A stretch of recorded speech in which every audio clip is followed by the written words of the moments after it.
Você escreveu perguntando como evitar a masturbação. Eu creio que o problema com a masturbação e com outras práticas está na nossa falha em entender a diferença de como agir como quando somos assediados pelo diabo e quando somos assediados pelas tentações da carne e pelo pecado.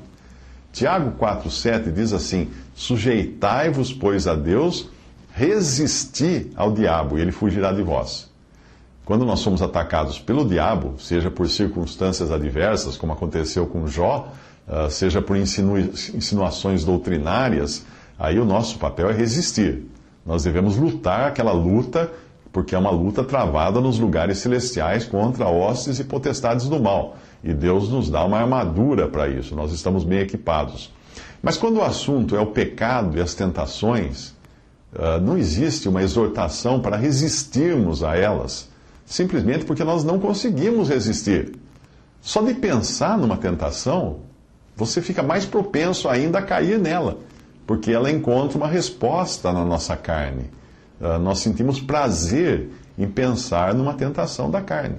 Apesar de o crente ter hoje o Espírito Santo de Deus habitando em si, ele ainda tem também a sua velha natureza, ocupando o mesmo corpo, e não pode ser ingênuo ao ponto de querer controlar a velha natureza pela força da vontade. Nós não podemos. Então a resposta de Deus para o pecado, especificamente da carne, é a seguinte: veja só, o verbo não é resistir. Ele não fala resistir à prostituição, não, ele fala fugir da prostituição. É uma fuga. 1 Coríntios 6,18. Quando José no Egito foi assediado pela mulher de Potifar, em Gênesis 39, ele não se sentou ao lado dela para discutir o assunto, mas ele correu, ele fugiu. Não tem como dialogar ou discutir com a tentação da carne, mas há como evitar em boa medida os seus ataques, fugindo.